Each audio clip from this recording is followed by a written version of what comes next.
ಆತ್ಮೀಯ ಬಂಧುಗಳೇ, ಎಲ್ಲರಿಗೂ ಶ್ರೀಕೃಷ್ಣ ಜನ್ಮಾಷ್ಟಮಿಯ ಶುಭಾಶಯಗಳು. ಶ್ರೀಕೃಷ್ಣ ಹಲವು ಮೌಲ್ಯಗಳ ಒಂದು ವ್ಯಕ್ತಿತ್ವ, ಮೌಲ್ಯಗಳಿಂದ ಕೂಡಿರತಕ್ಕಂಥ ವ್ಯಕ್ತಿತ್ವ.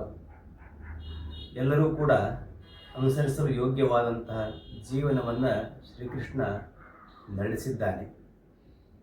ಆದರೆ ಬಹಳಷ್ಟು ಜನ ಕೃಷ್ಣನ ಜೀವನ ತಪ್ಪಾಗಿ ಅರ್ಥ ಮಾಡಿಕೊಂಡಿದ್ದಾರೆ. ಅವನು ತನ್ನ ಜೀವನವನ್ನು ಪ್ರಾರಂಭ ಮಾಡಿದ್ದೇ ಕೃಷಿಕರ ಜೊತೆಗೆ, ಕೃಷಿಯ ಜೊತೆಗೆ, ಭೂಮಿಯ ಜೊತೆಗೆ, ಗೋಪಾಲಕರ ಜೊತೆಗೆ, ಗೋವುಗಳ ಜೊತೆಗೆ. ಹಾಗಾಗಿ ಒಂದು ಸಮಾಜದ ಆರ್ಥಿಕ ಅಭಿವೃದ್ಧಿಯಲ್ಲಿ ಕೃಷಿ ಅನ್ನುವಂಥದ್ದು ಎಷ್ಟು ಪ್ರಮುಖ ಪಾತ್ರವನ್ನು ವಹಿಸುತ್ತೆ ಅನ್ನುವಂಥದ್ದನ್ನು ಅವನು ಗೊತ್ತುಪಡಿಸಿದ. ಹಾಗೆ ಇಂದ್ರ ಕೃಷಿಕರಿಗೆ, ಅಲ್ಲಿನ ಗೋಪಾಲಕರಿಗೆ ಟ್ಯಾಕ್ಸನ್ನು ಹಾಕಿದಾಗ ಅದನ್ನು ಕೊಡಬಾರ್ದು ಅಂತ ಹೇಳಿ ಅವನು ಅದನ್ನು ಮೊದಲ ಬಾರಿಗೆ ಅದನ್ನು ವಿರೋಧ ಮಾಡೋದಕ್ಕೆ ಹೇಳಿದ ಜನರಿಗೆ. ಹೀಗೆ ಕೃಷಿಕರ ಪರವಾಗಿದ್ದು ಮತ್ತು ಮಾನವನ ಜೀವನದಲ್ಲಿ ಇವತ್ತು ನಾವು ಕಾಣ್ತಾ ಇದ್ದೇವೆ, ಎಲ್ಲ ಆರ್ಥಿಕ ಮತ್ತು ಆರೋಗ್ಯದ ಮೂಲ ಕೃಷಿ ಅನ್ನುವಂಥದ್ದನ್ನು. ಹಾಗೆ ಇನ್ನು ಎರಡನೆಯ ಅಂಶ, ಅವನು ರೈತರಿಗೆ ಹೇಗೆ ಒಂದು ಪ್ರಮುಖವಾದಂಥ ಸ್ಥಾನವನ್ನು ಕೊಟ್ಟ. ಎರಡನೆಯದ್ದು, ಸ್ತ್ರೀಯರಿಗೆ ಆಧ್ಯಾತ್ಮಿಕ ಕ್ಷೇತ್ರದಲ್ಲಿ ಸಾಮಾನ್ಯ ಸ್ತ್ರೀಯೂ ಕೂಡ ಭಗವಂತನಲ್ಲಿ ಪ್ರೀತಿಯನ್ನು ಇಟ್ಕೊಂಡ್ರೆ ಅವರು ಎಂಥ ಅದ್ಭುತಗಳನ್ನು, ಅಂದರೆ ಆ ಆಧ್ಯಾತ್ಮಿಕ ಕ್ಷೇತ್ರದಲ್ಲಿ ಸಾಧಿಸಬಹುದು ಅನ್ನೋದನ್ನು ಅಲ್ಲಿ ತೋರಿಸಿದ. ಜೊತೆಗೆ ಅತಿ ಸಾಮಾನ್ಯರ ಜೊತೆಗೆ ಅವನು ಬೆರೆತ. ಅವರನ್ನೆಲ್ಲ ತನ್ನ ಗೆಳೆಯರನ್ನಾಗಿ ಮಾಡಿಕೊಂಡು ಆ ಗೆಳೆತನಕ್ಕೂ ಕೂಡ ಒಂದು ಗೆಳೆತನ ಅಂತಕ್ಕಂಥ ಮೌಲ್ಯಕ್ಕೂ ಒಂದು ಸ್ಥಾನವನ್ನು ಕೊಟ್ಟ. ಆನಂತರ ಈ ರಾಜರನ್ನು, ಯಾವ ರಾಜ್ಯರನ್ನು ಅವನು ಸೋಲಿಸಿದರೂ ಕೂಡ, ಯಾವ ರಾಜರನ್ನು ಅವನು ಬೇರೆ ಶಿಕ್ಷೆಯನ್ನು ಕೊಟ್ಟರೂ ಕೂಡ, ಕೊಲಿಸಿದರೂ ಕೂಡ ಆ ರಾಜ್ಯವನ್ನು ತಾನು ಆಳೋದಕ್ಕೆ ಹೋಗಲಿಲ್ಲ.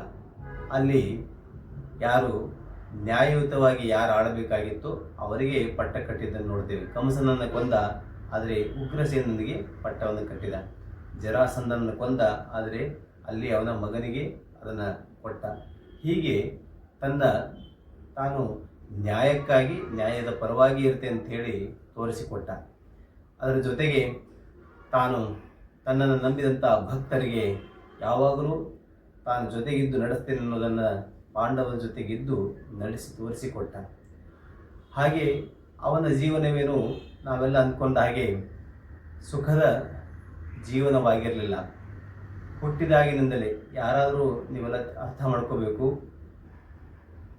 ಹುಟ್ಟುವಾಗಲೇ ಒಬ್ಬ ಮನುಷ್ಯನನ್ನು ಸಾಯಿಸೋದಕ್ಕೆ ಒಬ್ಬ ರೆಡಿಯಾಗಿದ್ದ ಅನ್ನುವಂಥ ಜೀವನ ಇಲ್ಲಿಯವರೆಗೆ ಯಾರದೂ ಕೂಡ ಇಲ್ಲ.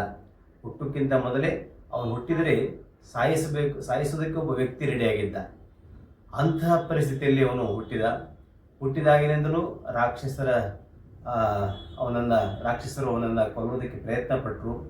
ಆದರೆ ಎಲ್ಲವನ್ನೂ ಅವನು ಅಷ್ಟು ಕಷ್ಟಗಳಿಂದ ಅದನ್ನೆಲ್ಲ ಭೇದಿಸಿಕೊಂಡು ಬಂದ.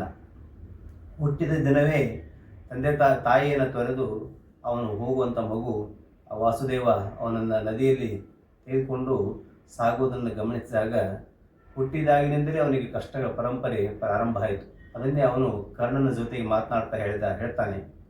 ಕರ್ಣ ಅವನ ಇಬ್ಬರ ಮಧ್ಯೆ ಸಂಭಾಷಣೆ ನಡೆದಾಗ ಕರ್ಣ ಹೇಳ್ಕೊಳ್ತಾನೆ, ತಾನು ಹೀಗೆ ತನ್ನ ಹುಟ್ಟಿನಿಂದ ಹೀಗೆಲ್ಲ ನನ್ನ ಕಷ್ಟ ಪರಂಪರೆ ಪ್ರಾರಂಭ ಆಯಿತು, ಆದ್ದರಿಂದ ಹೀಗೆಲ್ಲ ಆಯಿತು ಅಂತ ಹೇಳ್ಕೊಂಡಾಗ ಆವಾಗ ಕೃಷ್ಣ ಕೂಡ ಹೇಳಿದ, ನನ್ನ ಜೀವನ ಕೂಡ ಹಾಗೇನೆ ನಡ್ಕೊಂಬಂದದ್ದು ಅಂತ ಹೇಳ್ತಾ ತನ್ನ ಕಷ್ಟ ಪರಂಪರೆಯನ್ನು ಹೇಗೆ ತಾನು ಅದನ್ನು ಭೇದಿಸಿ ನಡ್ಕೊಂಬಂದ ಅಂತನ್ನುವಂಥದ್ದನ್ನು. ಆದ್ದರಿಂದ ಶ್ರೀಕೃಷ್ಣ ಕಷ್ಟಗಳ ಮಧ್ಯೆ ಸದಾ ಹಸನ್ಮುಖಿಯಾಗಿ ನಗನಗ್ತಾ ಇರೋದೇ ಗೊತ್ತಾಗುತ್ತೆ. ಅವನ ಒಳಗೆ ಇರ್ತಕ್ಕಂಥ ಅದ್ಭುತವಾದಂಥ ಅದಮ್ಯವಾದಂಥ ಶಕ್ತಿ ಆ ಪರಮಾತ್ಮ ಶಕ್ತಿಯೇ ಹೊರತು ಬೇರೆ ಇನ್ನೇನು ಅಲ್ಲ ಅಂತ.